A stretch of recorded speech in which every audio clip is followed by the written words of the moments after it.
E aqui, hoje, essa gravação, um conteúdo excelente com o Ricardo Natali. Ricardo, muito obrigada por você ter vindo aqui. Prazer estar aqui. Bom, mas para começar, fala um pouco sobre você, sobre a tua empresa, que, aliás, é um negócio muito legal, diferente. Bom, primeiro, obrigado pela oportunidade. Eu estou no eu estou no setor de eventos de relacionamento e de conteúdo há 20 anos. Comecei em 2002, uma empresa de eventos de experiência. Naquela época, praticamente ninguém falava em experiência. As degustações de vinho estavam chegando no Brasil. E naquela época eu entendia que o mercado estava muito padronizado, muito antiquado nos eventos de mercado, nos eventos corporativos. Eram cafés da manhã, almoços, happy hours, mas não tinha nenhuma magia, não tinha nenhuma novidade, nenhuma experiência. Então, naquela época, eu fui mapeando experiências, atividades que pudessem se tornar experiências para transformá-las em eventos corporativos. E montei uma agência de eventos, de experiência, e fui ao mercado, bater na porta das empresas. Criei um catálogo de eventos de experiência. Legal. Onde a gente tinha todas as degustações, né? Vinho, champanhe, uísque, café, conhaque, enfim, tudo que você imaginava. Os voos de balão, os ralis de regularidade, Fórmula 3 Interlagos, velejada. E um evento que eu criei que foi o Gourmet Experience, onde o chefe cozinha e os convidados cozinham juntos. Então, eu levava esse catálogo e eu não ia no diretor de marketing, eu ia no vice-presidente, o diretor comercial, com uma promessa de acelerar negócios. Basicamente, quando eu mostrava os formatos, os locais, os minutos a minutos, os especialistas, eu saía de lá com 2, 3, 5 eventos fechados para aquela empresa. Nossa, legal. E eu comecei a criar jornadas, calendários para as empresas, com eventos delas próprios, né? Eventos customizados, onde a empresa geralmente convidava entre 10, 20, 30, 40 convidados no máximo, porque num evento pequeno você consegue ter a qualidade de se relacionar com todo mundo. Num evento gigante, você vai apertar a mão de alguns. E os eventos eram caros, não eram baratos, porque as experiências eram muito sofisticadas. Então, as empresas me contratavam para fazer eventos de 20, 30 clientes ou prospects. E ali eu virei uma máquina de fazer evento, porque eu batia nas portas das empresas grandes, as empresas topavam. Eu já tinha outras experiências, eu já tinha algum relacionamento com o mercado, menino ainda, menos de 30 anos. Mas eu ia com muita coragem e conseguir fazer vários eventos e atender várias empresas grandes. Em 2005, eu entendi que eu já estava atendendo grandes empresas, já tinha me tornado um grande especialista em eventos de experiência, tinha criado esse setor, já tinham começado a surgir outras empresas fazendo o que eu estava fazendo. E aí eu decidi, ao invés de fazer um evento de 20 pessoas, eu decidi fazer um evento de 200 pessoas, onde eu convidava 10 patrocinadores e cada um levava 20 pessoas. Então, eu tinha um grande evento com nenhuma empresa patrocinadora concorrente, onde elas convidavam, eu ajudava a convidar. E foi o primeiro evento que a gente fez, que eu fiz com 10 patrocinadores. E depois da realização desse evento, foi uma degustação de champanhe com um francês, um chefe de cave super famoso. Depois desse evento, as 10 empresas bateram na minha porta e falaram: se você fizer um calendário de um evento por mês, eu prefiro participar de um evento maior, com outras pessoas, com mais empresas, do que fazer aquele meu evento de 20. Eu falei, tá fechado. E aí eu saí para o mercado, para 2006, criar o Experience Club. Todos os eventos que eu fazia já tinham a marca do Experience, o nome Experience. E a ideia de criar um clube, de criar uma comunidade, foi meio natural, e a gente criou a marca do Experience Club. E aí eu comecei de 2006 até 2010, cada ano, fazendo grandes eventos de experiência, aí, fechando estádios de futebol, fazendo jogos com veteranos, fechando o autódromo de Interlagos. Nossa, mega... Fazendo evento de 300, 400 pessoas. E aí eu criei o Gourmet Experience numa dimensão maior, com 400 pessoas cozinhando. Construí uma cozinha cenográfica no palco, como um programa de televisão, transmissão simultânea. E do lado do salão, estão 400 pessoas sentadas, e ao lado daquele salão, 40 bancadas, onde cada mesa de 10 ia para uma bancada com cooktop e panela, e todo mundo cozinhava. E a gente ficou muito conhecido, né? O mercado inteiro veio aderir ao Experience Club, e a gente começou a montar o modelo da associação, que a empresa pagava uma anuidade, e o presidente, o dono, o CEO, podia participar sempre de com uma vaga por evento. Calendário de 10, 12 eventos por ano. E a gente foi de 2006 a 2010. De 2010 a 2016, a gente eu decidi que eu precisava sair daquelas... Só da experiência. A experiência, naquela época, já estava um pouco cansativa, e também eu não enxergava muito como é que eu ia levar o meu business para mais 10 anos, né? Como é que eu vou fazer mais 10 anos de experiência? Não tem nem o que inventar. E aí eu decidi que o negócio, né, o meu negócio, ele não pode depender, ou ele não pode ter... o meu negócio não pode ter o networking como centro. O meu negócio tem que ter o conhecimento como centro. O conhecimento tem que ser a espinha dorsal do meu negócio. Porque o networking você compra, e o conhecimento não. Você pode até comprar cursos, MBAs, certificações, mas você sempre vai precisar mais conhecimento. Exatamente. E networking, por mais que você imagine que você precisa sempre mais, você pode construir uma rede própria. Porque se você é um patrocinador, você paga, você compra, você sobe no palco, você faz amizades, você constrói a sua rede, muito provavelmente que a sua dependência com uma plataforma de networking vai diminuir, porque você construiu uma rede própria. Sim, e depois não precisa mais depender daquela... E depois não precisa mais patrocinar os meus eventos. Exato, sim. Eu cansei de ter patrocinadores que construíram redes incríveis dentro da minha plataforma e depois deixaram de participar. E eu entendo, é ótimo. Isso é parte do jogo. Mas o conhecimento não. Então, eu transformei de 2010 a 2016...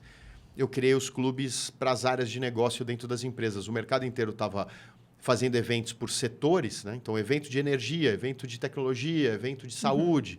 E eu decidi setorizar por área de negócio. Então, eu criei os eventos de CFOs, de CIOs, de CMOs, de VPs de RH. E aí, a minha plataforma, o Experience Club, virou uma plataforma para o C-Level das empresas. E eu multipliquei por 5 o meu público. Então, eu fui de 2010 a 2016 fazendo uma média de 40, 50 eventos por ano, cada clube com 6, 8, 10 eventos. É bastante evento. Gente, como é que você E aí a gente começou a ter um volume muito maior de empresas associadas e discutindo os temas super importantes que estavam na pauta daqueles executivos. Óbvio que foi um desafio gigantesco para um publicitário fazer um evento de CFO ou de RH. Mas criando os comitês, entendendo os grandes temas... eu fui entender até que o conteúdo, por mais que a gente fizesse um evento de conteúdo, o conteúdo é um elemento talvez coadjuvante. Por que eu falo isso? Vamos fazer um evento para CFOs e vamos falar sobre governança. Vamos trazer, então, eu e você vamos fazer um evento. Hoje, a gente vai fazer daqui a um mês. Então, precisamos criar o conteúdo. Governança, queremos ter 200 CFOs importantes. Quem nós vamos trazer para fazer uma palestra? Bom, quem é talvez a principal empresa de governança hoje no Brasil? Sei lá, vou falar qualquer uma. Sim. Tem 1000, tem 20, mas as Big Four, por exemplo, Deloitte, KPMG, então vamos chamar o presidente da Deloitte. Ele vai ser o nosso palestrante para falar de governança. Vamos fazer um painel com 3 CFOs que sejam destaques de governança. Então, vamos pesquisar no mercado, a gente sabe que essa empresa, essa outra, são ícones, são referências de governança. Convidamos os 3 CFOs, eles fazem. Montamos um evento, um palestrante, um painel, um evento de 3 horas. Então, esse conhecimento ou conteúdo não é o segredo, não é o maior desafio. O maior desafio é como é que você cria a magia do evento. Como é que é o minuto a minuto, como é que as pessoas vão se sentir, como é que é a temperatura, que tipo de talher, o que você vai servir, se a bebida vai harmonizar, se o vinho vai harmonizar com a comida. São os micro detalhes que fazem as pessoas se sentirem muito especiais, muito à vontade. A música, assim, por exemplo, em um determinado momento eu contratei uma empresa, né, uma expert, a Zana, que é uma das maiores experts do mundo em sound branding, e a gente criou um sound branding para os eventos. Nossa, porque as músicas, né, o maior erro hoje de eventos é que os realizadores de evento colocam uma música eletrônica leve. Vamos botar um lounge eletrônico. A batida é uma música individualista. Ela não é uma música expansiva de relacionamento. Os metais, o jazz, é muito mais de conversar. Então, as pessoas erram na música. Eu contratei uma empresa para criar um sound branding. Então, essas experiências são o que fazem a magia de um evento bacana. De 2016, eu comecei a entender que o Brasil, muito aquém, muito para trás, né? Deixando de ser um protagonista de transformação e de inovação. Sim. E eu decidi mesmo começar a rodar o mundo para trazer os grandes palestrantes internacionais, de professores de Stanford, do MIT, de Harvard, de Kellogg, as aceleradoras de transformação dos grandes polos de inovação, founders de startups que estavam redesenhando novos modelos, que, né, na minha leitura, tinham se tornado, né, os grandes gurus. Né? Os gurus do management não eram mais os professores de gestão das universidades tradicionais. Os gurus do management eram os founders que criavam novos setores. Então, eu comecei a entender que o Brasil precisava aprender, mesmo grandes presidentes de grandes empresas, precisavam aprender com quem estava fazendo, com quem estava liderando a transformação. E aí, em 2016, eu comecei a trazer grandes nomes, investi, né, muito, rodei o mundo, para construir uma rede de parceiros, de agentes, parceiros e amigos que pudessem me ajudar e me alimentar com isso. Aí eu fui até 2020, né, até o começo de 2020, mantendo os clubes e trazendo muitos nomes importantes.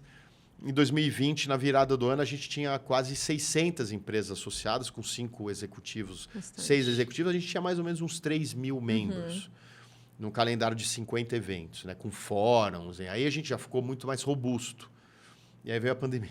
Nossa, e como é que foi esse processo durante a pandemia para você? A pandemia foi, com certeza, o maior desafio da minha vida, né? Sim, porque imagino.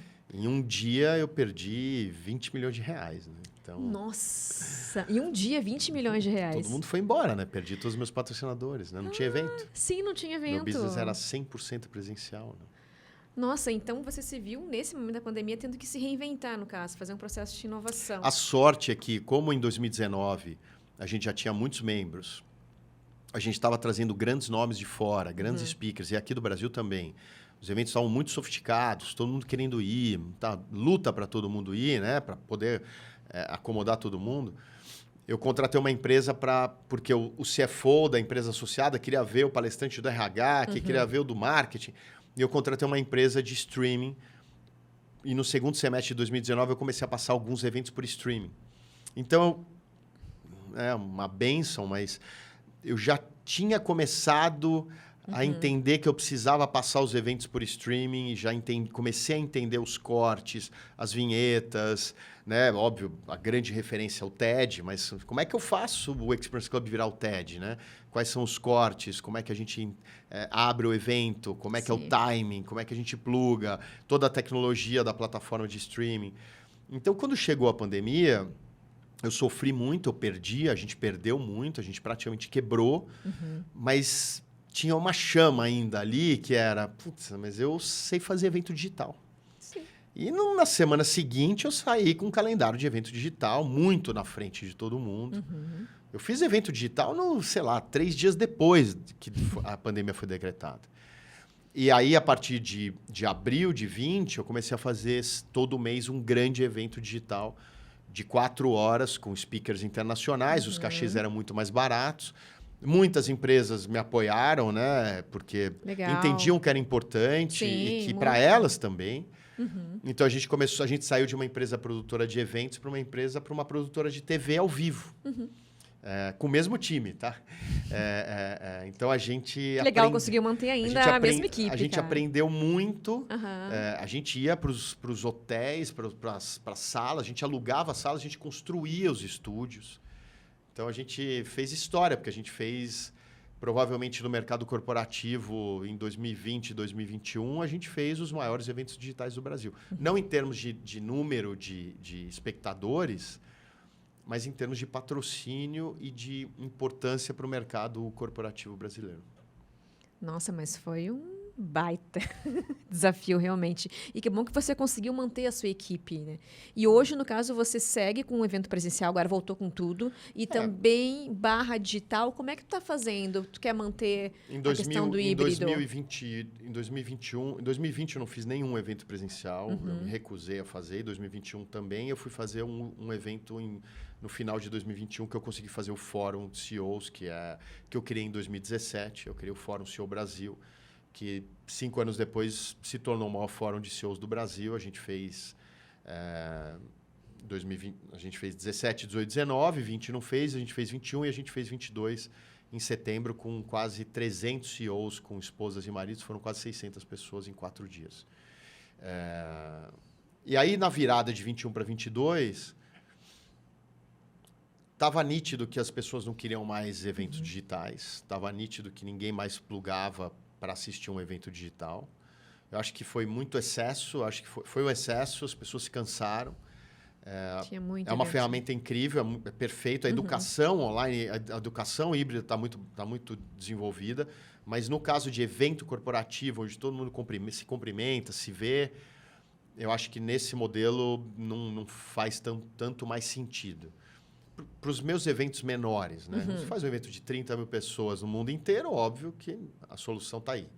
Mas, no meu caso, não conseguia mais fazer. Aí, em 2022, eu não fiz nenhum evento digital. Eu diminuí, eu não fiz os clubes. Eu fiz um calendário de 10 eventos, com o fórum em setembro. E o jantar do ano em dezembro, que é o meu grande evento. É um jantar de quase 800 pessoas. E fui trabalhando muitos brasileiros, né? Quase não trouxe nenhum speaker internacional, mas principalmente me readaptando como é que seria a transformação do meu business, né? Ou desse business de networking corporativo para os próximos tempos, né? Definitivamente não vai ser, já não é e com certeza não será mais aquele mesmo business de 2019. O que eu acho que os atuais realizadores de eventos corporativos estão cometendo um grande erro, porque eles continuam fazendo as mesmas fórmulas do passado. Pois é. E como é que eles podem fazer, por exemplo, diferente? O que você acredita? Fazendo um roadmap daqui até, por exemplo, 5 anos. Você quer que eu dê a minha receita? Ao vivo. Sim. O que você acredita que seja assim, importante olhar, sabe? O mindset para uma mudança, uma provável mudança. Eu acho que o primeiro desafio é entender o teu público, né? Porque um evento de networking para um determinado público não vai servir necessariamente para outro público, para outro nível, né? Quando a gente fala de mercado corporativo, de empresas de médio e grande porte, a gente está falando com pessoas que têm acesso a mais informações, que têm acesso que são mais privilegiadas porque vivem num ecossistema com mais oportunidades, né? Mas eu acho que hoje o desafio ele é muito mais amplo. Por mais que um presidente de uma grande empresa seja uma pessoa super importante e com certeza conhecedora daquele setor na qual ela atua, na qual essa pessoa atua, eu acho que os 2 maiores gaps de um executivo ou de um CEO hoje são conhecimento e comunidade. Um executivo de grande empresa, de alto escalão no Brasil, trabalha, em média, 10 a 12 horas por dia. Nas horas vagas, ele precisa ficar com a família e fazer esporte. Senão, esse cara ou essa mulher vai espanar e vai ter um burnout. Fato. Não Qualquer consegue um de performar. nós. Então, assim, se você for entender quais são os espaços ou oportunidades na agenda dessa pessoa para encaixar qualquer outra coisa, você não vai achar. Então, eu acho que o primeiro erro do realizador de eventos é acreditar que basta só fazer um calendário de eventos e convidar. As pessoas não vão mais. As pessoas só vão se elas, primeiro, tiverem carinho enorme por você, respeito por você e encaixar na agenda. Então, a primeira reação de um executivo, de um CEO, de um presidente é: eu gosto da Michelle? Gosto. Eu tenho agenda? Não tenho. Michelle, minha amiga, não vou poder. Eu gosto? Eu tenho, eu vou. Se já não gosto, eu nem vou. Já declinei. Porque a gente... E no passado era diferente. No passado era assim: ela está fazendo evento, é importante eu aparecer, eu tenho que mostrar minha cara. Eu não sei o que vai acontecer amanhã, quanto mais eu circular, melhor. Hoje já não existe mais. Isso já caiu. Então, acho que esse é o primeiro desafio. O segundo desafio é oferecer um conhecimento realmente relevante, onde uma pessoa liderando uma empresa de 10 bilhões de reais provavelmente tem mais coisas que ela precisa saber do que nós. Porque essa pessoa está completamente refém de uma agenda e de uma pauta que ela tem que estar ali. Essas pessoas não têm mais tempo que a gente, elas têm menos tempo que a gente para estudar, para conhecer. E um executivo hoje de 50, 55 anos, ou ele mergulha em conhecimento, ou ele perde o bonde agora.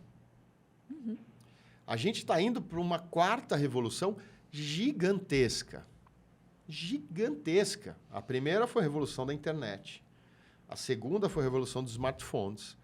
A terceira foi a revolução da cloud. Se não tivesse cloud, a gente não teria metade do mundo hoje. E a quarta é a revolução da OpenAI, da inteligência artificial. Agora, um executivo ou uma executiva de 50 a 55 anos liderando uma companhia gigantesca não tem tempo para estudar isso, e não é no corredor ou na sala do diretor que ele vai receber. Ou recebendo a Microsoft com o OpenAI ali. Não vai aprender. Tem que estudar. Tem que mergulhar. Então, oferecer um conteúdo relevante para essas pessoas, e não necessariamente significa algum palestrante internacional, pelo contrário. Pessoas brilhantes, debates incríveis, assuntos relevantes podem fazer a diferença. Claro.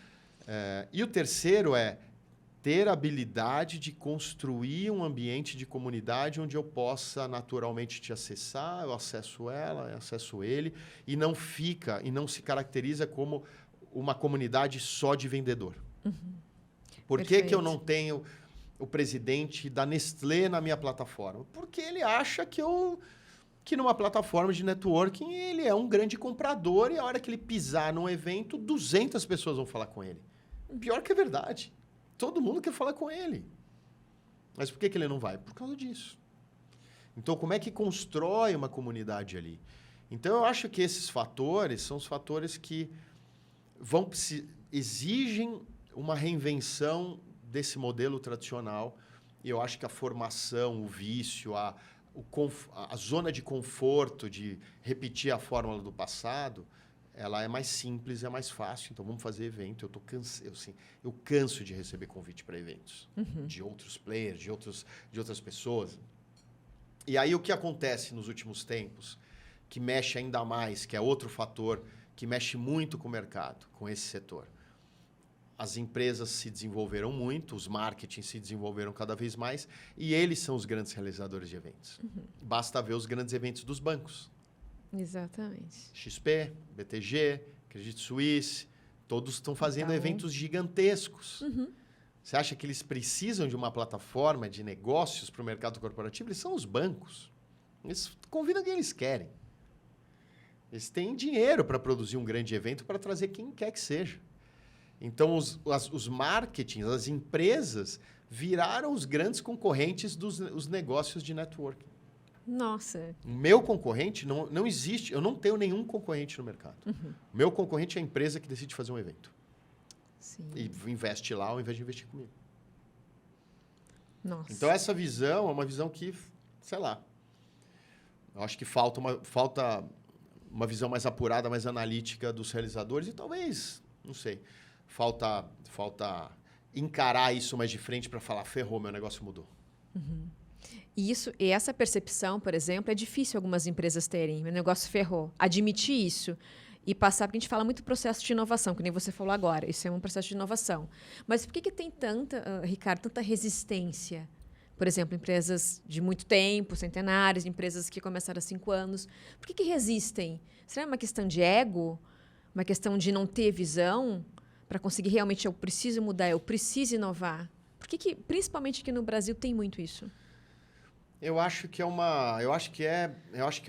hábito de não querer sair da zona de conforto, né? Por exemplo, você pegar os dois grandes bancos, né? Você pegar Itaú e Bradesco, né?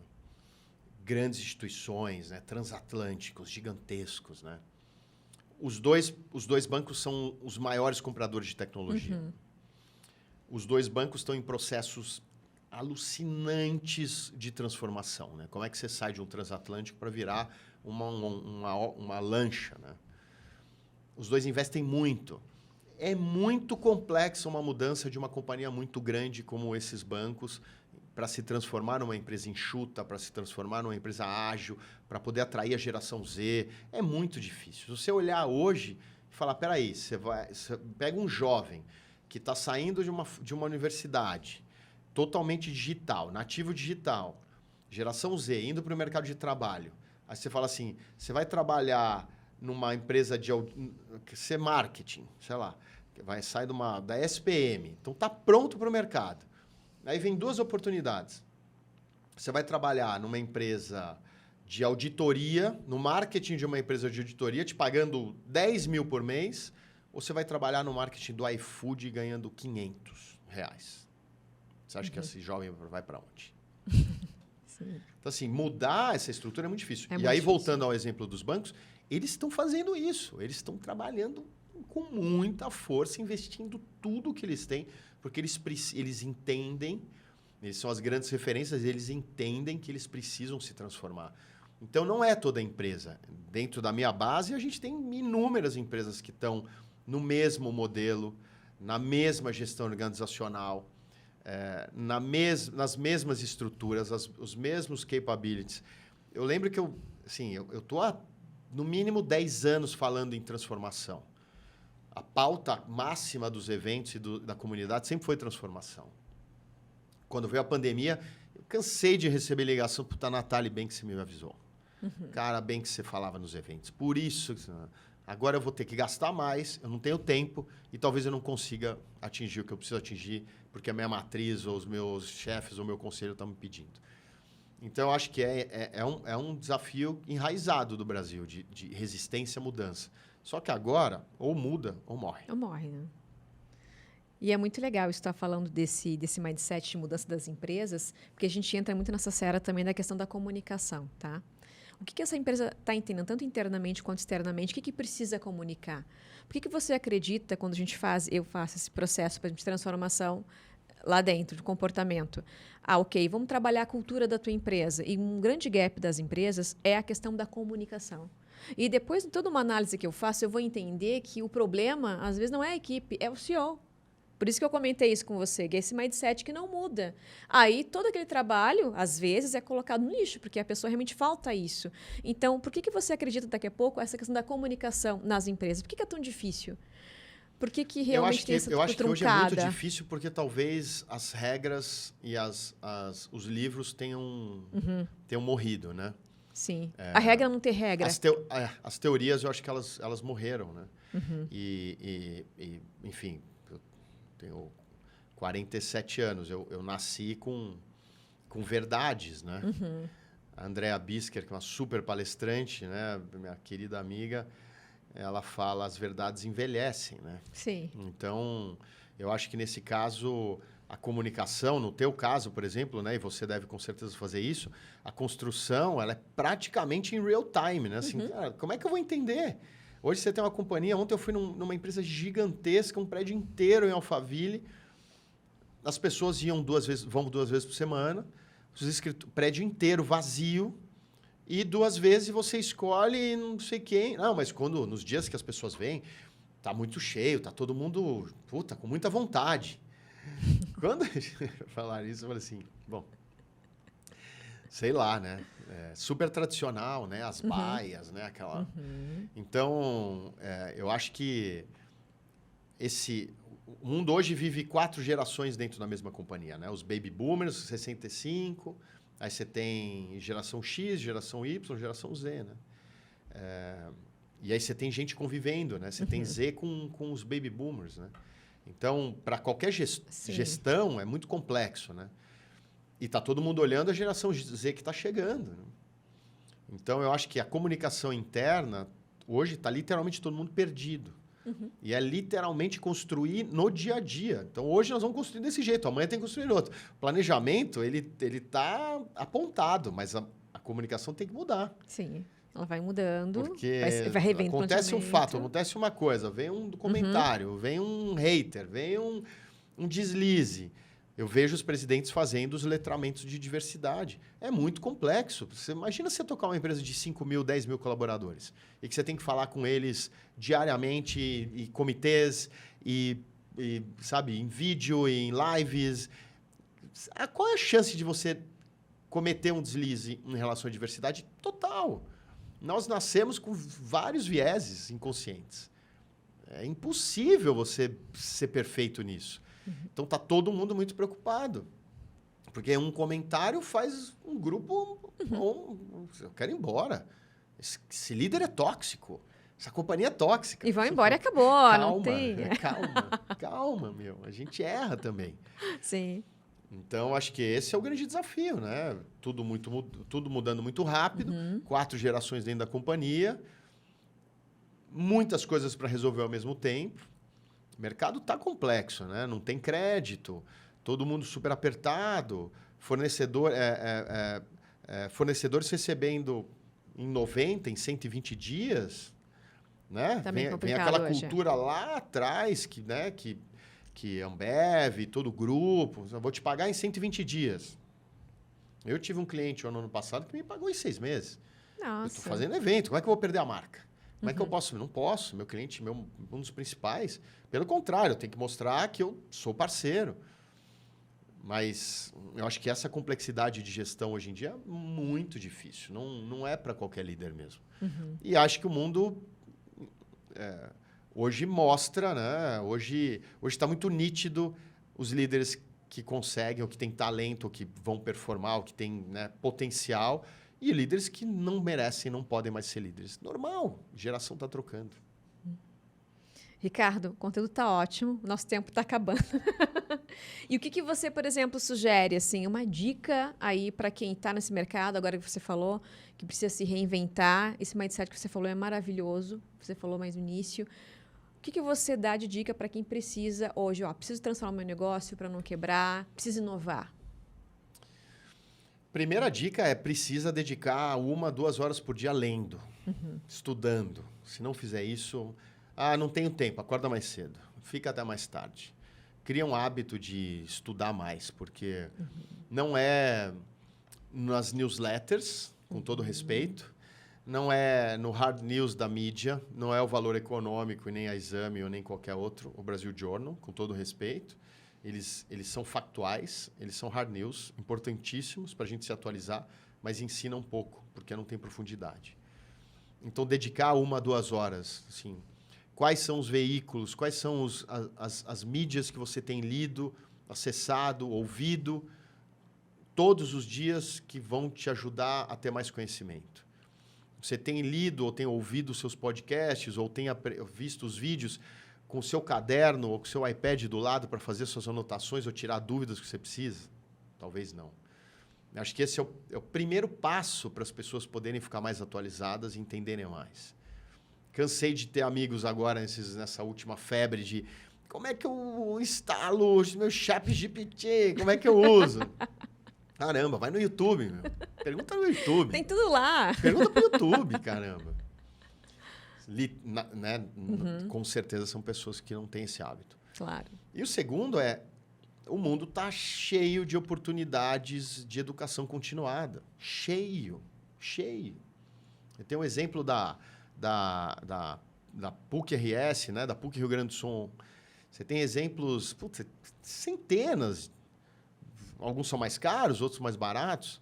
Eu tô mergulhado num business novo meu, que é uma plataforma de conhecimento de assinatura de conteúdo. Legal. Entendo de marketing digital, entendo de BI, entendo, mas o primeiro layer, eu quero descer mais, eu quero ter gente. Quero construir uma máquina de performance dentro da minha empresa. Como é que eu vou construir se eu não conheço? Fui lá, me inscrevi num mini MBA de BI, marketing digital e máquina de performance. Vou voltar, estou estudando. Legal. Então, assim, tem cursos mais baratos, tem cursos gratuitos. Se falar inglês, o céu é o limite. Tem muita coisa de graça. Então, eu acho que ninguém mais... pouquíssimas pessoas entenderam que educação continuada é o que vai fazer você prosperar e vai conseguir cada vez mais ter sucesso no teu trabalho. Excelente. Bom, obrigada, então, pela tua participação aqui. Eu que Muito agradeço. bom conteúdo. Imagina, a gente só aprendeu aqui esse baita conhecimento.